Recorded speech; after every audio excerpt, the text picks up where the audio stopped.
you have any question after his presentation, then you can ask him question. I am there to answer.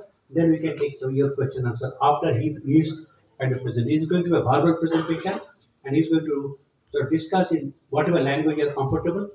He can speak fluent Bengali, fluent Hindi, fluent English, of course, and there may be 3 or 4 more languages which I am sure that he is quite comfortable, which probably I am not. May I request Dr. Anu Banerjee to come to the podium and brief our media friends from different channels to address this. And if you have any question, will you please introduce yourself, mention from which channel you are representing, so that we know that to which channel we are talking, and we will be very freely communicate to you, because the whole idea of this afternoon's meeting is to communicate to common people, the community, that such a valve replacement operation is being done in India and also in Eastern India, and Medica Hospital has the highest number of procedure and the best success result. Today I actually got a patient, came from Bangladesh, and directly asked for transcatheter aortic valve replacement in the aortic valve replacement TAVR. He himself asked. So Bangladesh knows that we do this kind of job. Please communicate to the community, communicate to our mass, because you are much more connected than us. We are connected to the patient, you are connected to the community. So please help the community and communicate to them about our scheme, which Dr. Banerjee is going to sum up in his presentation. Dr. Banerjee, please. Thank you.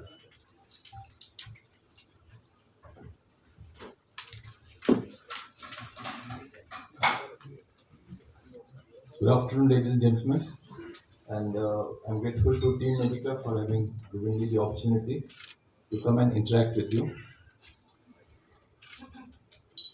The first and foremost message I would like to send, and then we get into the discussion, is that through today's interaction and through today's success stories, I would like to send the message of Atmanirbharta. Atmanirbharta has become a key word in India, we are all aware. So Atmanirbharta in cardiac care, I would like to emphasize that it is available in Kolkata. Let us make Kolkata the cardiology hub of the East, the Northeast, and other places. We know how much of financial inconvenience, physical inconvenience, mental inconvenience a patient and his family of 3, 4, 5 have when they go to other cities, south, north, west, or even out of India. At times it crosses the cost of the procedure, leave aside the harassments. So we would like to say that we are here to take care of the people of East and Northeast with evidence-based, cutting-edge technology, and with the finest team that we have. Because the team consists of providing pre-procedure, procedural and post-procedural care. The next thing I want to emphasize is the increased life expectancy. With increase in life expectancy, increase in longevity, has come the situation of redo procedures. The person or the patient is outliving the life of the procedure. For example, a patient lives 10, 15 to 20 years beyond a CABG surgery, so he goes for a redo surgery. Life expectancy. A patient outlives the life of a surgically implanted valve, which is 10, 15, 20 years because of various conditions, and therefore he comes for a redo procedure.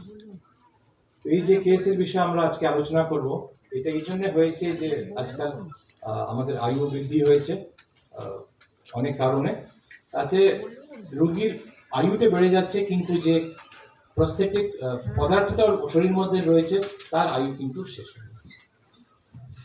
Valves কাজের কি, হার্টের মধ্যে valves কি কাজ করে? Simple, one way traffic, রক্তটা আগে যাবে পেছনে আসবে। তো যখন এই ভ্যালভগুলো স্টিনোজড হয়ে যায়, ন্যারোড হয়ে যায়, very easy to understand that one way traffic stops and you have blood accumulating, যেমনি ড্যামের সামনে রক্ত জমে যাচ্ছে, জল জমে যাচ্ছে, একটা ফ্লাড লাইক সিচুয়েশন হচ্ছে। So the system, that is the lungs, start getting flooded with this back pressure. So these valves have to be addressed, otherwise the patients will be in heart failure because of valve narrow হয়ে যাওয়ার জন্য even leaking valves পরে গিয়ে হার্টটাকে বড় করে দেয়, valves heart failure হয়ে যায়। So this is a well known treatment for valves. এবার কয়েক বছর আগে অবধি ভ্যালভ রিপ্লেসমেন্ট শুধু সার্জিক্যাল টেকনিক দিয়েই হতো, which is called open heart or surgical valve replacement, surgical aortic valve replacement। ওতে অনেক কমপ্লিকেশনস হতো এজ এর জন্য। একটা জিনিস জেনে রাখুন, আজকে যে সব কেস আমরা ডিসকাস করছি, এটা কোনো 30-40 কিংবা 25 বছর বয়সের রোগীরা নয়, এরা সব 60, 70, 80 বয়সের রোগীরা। এদের লাংসের প্রবলেম আছে, সিওপিডি, এদের কিডনিজের প্রবলেম আছে, রিনাল ফেলিয়ার, এদের অনেকজনের স্ট্রোক হয়ে গেছে, অনেকজনের ম্যালিগনেন্সি হতে পারে। সো এইসব কোমরবিডিটিস এর জন্য এদের অপারেটিভ রিস্ক বেড়ে যায়। They have operative risk which can be single digit, 9, 10 or even 15 or 20%. So এই সবগুলোকে ওভারলুক করার জন্য আমাদের নতুন পদ্ধতি হচ্ছে ট্রান্সক্যাথেটার। যেমনি অ্যাঞ্জিওগ্রাফি করা হয় গ্রয়েন থেকে, সেমনি গ্রয়েন থেকে করা হয়। এতে সুবিধা কি হচ্ছে? সুবিধা হচ্ছে প্রসিজার টাইম, তাড়াতাড়ি পেশেন্ট গেল, বেরিয়ে চলে এলো। Procedure time is related to infections হলো না। ওপেন হার্টে অ্যানেস্থেসিয়ার প্রবলেম, বাইপাসের প্রবলেম, ওইসব প্রবলেম হলো না। তো it has to be one day the preferred mode of treatment for all valvular cases. Yes, there are constraints, as we will all may also discuss. There is a constraint of finance, but আপনারা জেনে ভালো লাগবে যে আজকাল যে make in India, make for the world চলেছে সব জায়গায়। আজকাল ভ্যালভস আমাদের ভারতবর্ষেও তৈরি হচ্ছে। আমাদের কেসে যে ভ্যালভটা লাগানো হয়েছে, both valves have been made in India, so to say. So make in India করে আমাদের কম্পিটিশন হয়ে ফাইন্যান্সিয়াল এলিমেন্টটাও কমে আসছে। সো ফাইন্যান্সিয়াল এলিমেন্টটা কমে গেলে কি হচ্ছে, লোকেদের অ্যাক্সেস, অ্যাপ্রোচেবিলিটি অনেক বেড়ে গেছে। শুরুতে থেকে আজকাল আপনি দেখবেন অনেক কেস আগে প্রেফার করছে transcatheter therapy, first preference other than surgery. এবার একটু টেকনিকের বিষয়ে আপনাদের জানিয়ে দিচ্ছি। It is well rehearsed, well researched and evidence based, US FDA cleared, all these agencies have cleared যে হ্যাঁ আপনারা এরকম করতে পারেন। আগে আপনি জানেন সব রকম নতুন জিনিস আসে, they go through various trials, drug থেকে নিয়ে, ভ্যাকসিন থেকে নিয়ে, ভ্যালভ, সব কিছু অনেক ট্রায়ালস হয়। যখন ট্রায়ালস উত্তীর্ণ হয়ে যায়, যখন বড় বড় ইন্টারন্যাশনাল এজেন্সি অ্যাপ্রুভাল দেয়, তখনই আমরা রোগীর ওপর লাগাই। তো এটা আপনি কল্পনা করুন যে ভ্যালভটা, যে আগেকার ভ্যালভটা ডিজিজ হয়ে গেছে, তার ভেতরে তার দিয়ে পাস করে, বেলুন দিয়ে ওটাকে চওড়া করে একটা আর্টিফিশিয়াল ভ্যালভ ছেড়ে আসা হয়। ইয়েস, আমি 2 মিনিটে বলে দিলাম, but it is not so simple. It requires years of experience, years of mentorship, years of training. যখন এতগুলো কেস কেউ করে না, তখনই কোম্পানিওয়ালা ওদের সঙ্গে কেস করে। there can be complications, n number of complications। কি কমপ্লিকেশন হতে পারে? ভ্যালভটা আপনি ঠিক করে লাগালেন না, প্রসিজার পরে ভ্যালভটা এম্বোলাইজ হয়ে গেল, ডিসলজ হয়ে গেল, উপরে চলে গেল। ভ্যালভটা আপনি বেশি চাপ দিলেন, এওটা আর্টারিটা ফেটে গেল।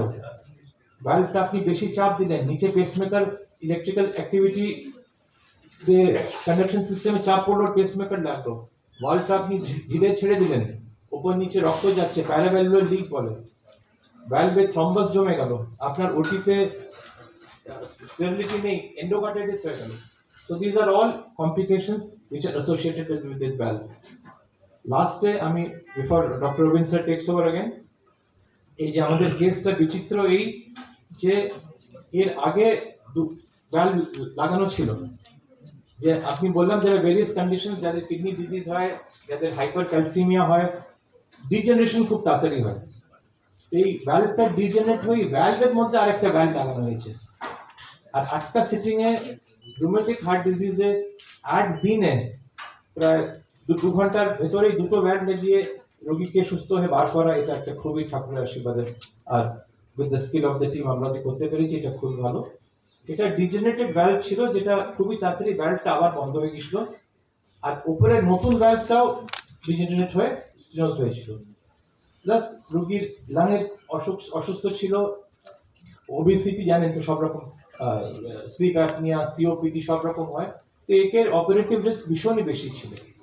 ওকে আমরা সব রোগীকে অফার করি, হার্ট টিমের সঙ্গে রোগীর সঙ্গে ডিসকাশন করা হয়, আপনি সার্জারি করাতে চান আর ট্রান্সক্যাথেটার করাতে চান। এই রোগী সবকিছু জেনেই ট্রান্সক্যাথেটারের জন্য নিজের উইলিংনেস দিল, আর আমরা ওই ডিজেনারেটেড ভ্যালভ, যে ভ্যালভটা শুকিয়ে আবার ন্যারো হয়ে গেছিল, তার ভেতরে একটা ভ্যালভ লাগিয়ে ওটাকে খোলা হলো। তার আগে যে ট্যাবার, যেটা অনেক আমাদের হসপিটালে পরিচে বেশি হয়ে গেছে, আগে ট্যাবার করে তারপরে মাইট্রাল ভ্যালভটা প্রথমবার কলকাতার আর ইস্টের প্রথম কেসটা আমরা আরেকটা দুটো ভ্যালভ দিয়ে রোগীকে সুস্থ করে বার করতে পেরেছি। তো the risk of open heart surgery, the risk of cardiopulmonary bypass if required, the risk of repeated infection, risk of repeated blood transfusion থেকে আমরা রোগীকে দূরে রেখে আমরা রোগীকে সুস্থ পেয়েছি। আর খুবই এটা ক্রিটিক্যাল কেস ছিল, যেটা আমরা উত্তীর্ণ হয়ে আমাদের সবাইকে খুব ভালো লেগেছে।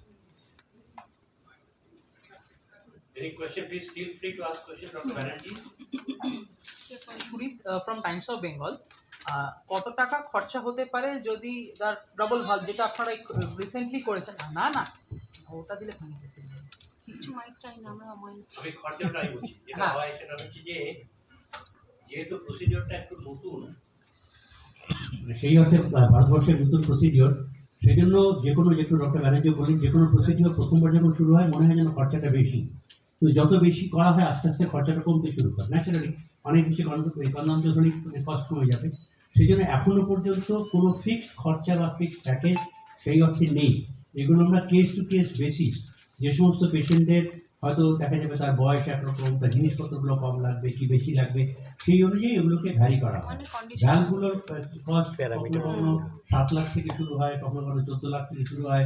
খুব ভালো ভ্যালভ আছে, সেগুলো আবার 30 লাখ পায়। আমরা 30 লাখের ভ্যালভও করেছি, আবার আমরা 5 লাখ টাকা দিয়ে ভ্যালভও করেছি। সুতরাং এক্ষুনি সেই অর্থে যে কত টাকা লাগবে বলা আমাদের পক্ষে মানে কোনো সম্ভব ফিক্সড নয়। প্যাকেজ মেডিকা এক্ষুনি দিতে পারছে না, but there are different types of valve, সেটা ডাক্তার ডিসাইড করবে। আপনারা বলতে না, এখানে একটা কথা পরিষ্কার বোঝা উচিত, সবাইকে বলছি সেটা, প্যাকেজ শব্দটার যেটা অর্থ, প্যাকেজ শব্দ অর্থ মানে হচ্ছে যে এত টাকা দিলাম আমার কাজটা হয়ে গেল, সেই শব্দটাই এখনো পর্যন্ত ট্রান্সক্যাথেটার ভালভ রিপ্লেসমেন্টের ক্ষেত্রে ভারতবর্ষ কেন পৃথিবীর কোথাও প্রযোজ্য নয়। কেমন, এগুলো এখনো পর্যন্ত total price to the patient depends on the case and it's associated factor, কি হবে, কিভাবে করা হবে, এই সমস্ত উপর ডিপেন্ড করে কষ্ট। আরেকটা প্রশ্ন জাস্ট করে নিচ্ছি আপনারা, রিগার্ডিং মানে আফটার কোভিড আপনারা কি দেখছেন যে কার্ডিয়াক অ্যারেস্ট বা cardiac cases are getting higher or getting যেরকম ছিল আগে? সেটা আজকে প্রেস কনফারেন্স খুব আনরিলেটেড না, আমরা শুধু ট্রান্সক্যাথেটার ভালভ রিপ্লেসমেন্ট সম্বন্ধে বলছি। Sanjay Shah, Bangla engineer. Very good. যেটা প্রশ্ন সেটা হচ্ছে যে মেডিকা এখনো পর্যন্ত কটা করেছে এই ধরনের ট্রান্সক্যাথেটার ভালভ রিপ্লেসমেন্ট, আর মেডিকা ছাড়া আর কোথাও হয় কি না, এবং এটা কবে থেকে শুরু হয়েছে, আর জেনারেল পাবলিকের জন্য কী করে যাবে? 30 লাখ টাকা খরচা করে সবার পক্ষে অ্যাফোর্ড করা it is not possible regarding their condition, economic structure, what ever it may be. তো এই বিষয়ে কী বলবো? খুব ভালো প্রশ্ন, দারুণ প্রশ্ন। আপনি করতে বলছেন বাংলা কি? Bangla engineers. Bangla engineers, MD. Engineers. আচ্ছা, এমডি। আর আপনার নাম? সঞ্জয় শাহ। খুব ভালো, দারুণ প্রশ্ন। আচ্ছা, এর প্রশ্নের উত্তর হচ্ছে, প্রথম কথা, মেডিকা হাসপাতালে আমরা টোটাল কেস করেছি অল টুগেদার 22 কেসেস, 22টা কেসেস আমাদের। 2 নম্বর পয়েন্ট হচ্ছে যে এই কেসটা প্রথম ভারতবর্ষে শুরু হয়, পৃথিবীতে প্রথম শুরু হয় 2008-9 সালে শুরু হয়, কেমন? এবং তখন আমার এখনো পরিষ্কার মনে আছে, তখন আমরা আমেরিকাতে গিয়ে এই ধরনের কেস দেখতাম আর কি। 2010-11 সাল নাগাদ তখন আস্তে আস্তে গোটা পৃথিবীতে খুব বাড়তে শুরু করে কেসের সংখ্যা, এবং তখন কিন্তু সেই কেসগুলো ভীষণ স্পেশালাইজ সেন্টারে করা হতো, এবং আমরা ওয়ার্কশপগুলো অ্যাটেন্ড করতাম, আমি ব্যক্তিগতভাবে অ্যাটেন্ড করতাম। ভারতবর্ষে 2011 সালের পরে থেকে শুরু হয়, কিন্তু তখনও কিন্তু সেন্ট্রাল বা ডিসিজি আমাদের যে অথরিটি, তাদের কোনো অ্যাপ্রুভাল পাওয়া যায়নি। কিন্তু ভারতবর্ষে তো আমাদের সব চালু করতে হবে, সেই জন্য কিছু কিছু কেসে স্পেশাল পারমিশন নিয়ে কেসগুলো শুরু করতে বছরে একটা বা দুটো। 2015 সালের পরের থেকে কিন্তু ভারতবর্ষে যখন অ্যাপ্রুভাল চলে আসে, তখন কেসের সংখ্যা বাড়তে শুরু করে। এখনো পর্যন্ত ভারতবর্ষে 30টা সেন্টারে কেস নিয়মিত হয়, তার মধ্যে 7টা সেন্টারে সবচেয়ে বেশি কেস হওয়া বলে রেকগনাইজ করা হয়েছে। ঘটনাক্রমে সাম্প্রতিক মানে এই ডিসেম্বর মাসের শেষে মেডিকা হাসপাতালে 7ম বেস্ট সেন্টার বলে রেকগনিশন হয়েছে। তার কারণ পূর্ব ভারতে মেডিকা হাসপাতালে সবচেয়ে বেশি কেস হয়েছে। তার পাশাপাশি এটাও বলা দরকার যে আমাদের কলকাতা শহরে অন্যান্য হাসপাতালেও হয়, যেগুলো অন্যান্য যে সমস্ত বড় বড় হাসপাতাল, কর্পোরেট হাসপাতালে হয়, সরকারি হাসপাতালে বোধহয় হয়েছে, কিন্তু তার সংখ্যা অনেক কম। যেহেতু মেডিকা হাসপাতালে অনেক বেশি কেস হচ্ছে এবং কেসের মানে যেগুলো থাকে মানে মার্ক থাকে কী কী হলে কেসগুলো ভালো হচ্ছে, সেইগুলো থেকে মেডিকা সবচেয়ে ভালো কেস করছে। এবং তার থেকেও বড় কথা হচ্ছে, একটা কথা সবাইকে জানতে হবে যে এই কেস কিন্তু কোনো একজন ডাক্তার করে না, এটা একটা টিম করে। এই জন্য গোটা পৃথিবীতেই এই টিমটাকে বলা হয় হার্ট টিম। যখনই কোনো পেশেন্ট আসে, যখন পেশেন্ট দেখলো যে তার মনে, যেমন আজকে আমার কাছে একজন পেশেন্ট এসেছে বাংলাদেশ থেকে, বললাম এটা আমি দেখে মনে করলাম যে ওনার ট্রান্সক্যাথেটার ভালভ রিপ্লেসমেন্ট করা যাবে, এটুকুই বললাম। বললো আপনি আলোচনা করুন, আপনি করে আমার সঙ্গে জানাবেন। উনি এসে আমাকে জানাবেন। যখন উনি ডিসিশন নেবেন যে আমি ট্রান্সক্যাথেটার ভালভ রিপ্লেসমেন্ট করতে রাজি, তখন আমরা কি করবো, আমি কি করবো, আমাদের যে হার্ট টিম সেই টিমের মধ্যে আমি আছি, ডক্টর ব্যানার্জি আছে, আমার কলিগ ডক্টর বীর কুমার আছে, আমাদের অ্যানেস্থেটিস্ট, সবাই আমরা তখন আলোচনা করবো, তার সঙ্গে খোলামেলা কথা বলবো যে আমরা আপনাকে এই করতে যাচ্ছি, এই করে। এবং তখন যখন হবে কেসটা, তখন সবাই একসাথে কেসটা করা হার্ট টিম করে। ওর নামই হচ্ছে heart team, heart team approach. কিন্তু দেখবেন গোটা পৃথিবীতে একইভাবেই কেস করা হয়। এবারে হচ্ছে কেসের সংখ্যা যেহেতু আমরা সবচেয়ে বেশি করেছি, এবং আমাদের হার্ট টিমটা মেডিকা হাসপাতালে নিজেদের মধ্যে আন্ডারস্ট্যান্ডিংটা খুব ভালো হয়ে গেছে, যার ফলে এটা অনেক সময় অনেক হাসপাতালে হয়তো সম্ভব হয় না। যেটা করা গেছে বলে হয়তো সিনক্রোনাইজেশন দরকার, মানে একসঙ্গে অনেকগুলো হচ্ছে, তো একজন হচ্ছে এটা ভ্যালভটা লাগাচ্ছে, একজন আর থেকে একটা টেম্পোরারি পেসমেকার লাগাচ্ছে, তাহলে সবাই যে এ জানে বি কী করছে, বি জানে সি কী করছে, এই যে সিনক্রোনাইজেশনটা ভালো হয় বলেই সাকসেসটা হয়, হাসপাতালে কম দিন থাকতে হয়। সেটা করার জন্য একটু লিডারশিপটা স্ট্রং হতে হয়। সেটা মেডিকেল হাসপাতালে ঘটনাক্রমে ভালো আছে বলেই আমাদের সাকসেস রেটটা ভালো। মোটামুটি কত সময় লাগে এটা করতে? এটা আমাদের মানে প্রথম যখন আমরা শুরু করি, আমরা প্রথম কেসটা 2019 সালে। তো এখন আমাদের লাস্ট কেস যেটা করেছে সেটা কত, একটাতে 40 মিনিট লাগলো, আমি নিজেই দেখেছি।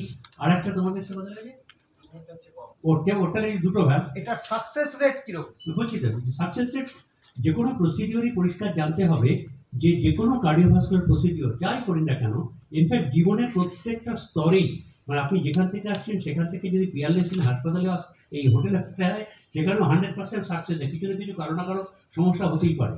তবুও as of now success rate হচ্ছে আমাদের যেতে প্রায় 99-এর উপরে, 99.2% মতো যাচ্ছে। কিছু কিছু ছোটোখাটো কমপ্লিকেশন হয়েছে, কিন্তু সেগুলো যে কোনো প্রসিডিওর হতে পারে, কোয়াইট অ্যাকসেপ্টেবল। আর একটা যেটা কথা আমি বলতে চাইছি, যেটা আপনি জিজ্ঞেস করছিলেন যে ইয়ের কথা, কিছু লাস্ট প্রশ্নটা কি ছিল? সবাই অ্যাফোর্ড করতে পারে। হ্যাঁ, অ্যাফোর্ডের ব্যাপারটা খুব, আমি অলরেডি ওকে বললাম। আর একটা কথা ঘটনাক্রমে আমার বলা দরকার, সেটা হচ্ছে যেহেতু এখন ভারতবর্ষে 2015 সাল থেকে 2023 সাল 2022 সালের ডিসেম্বর মাস অবধি টোটাল কেস হয়েছে 5000টা, 5000 কেস হয়ে গেছে।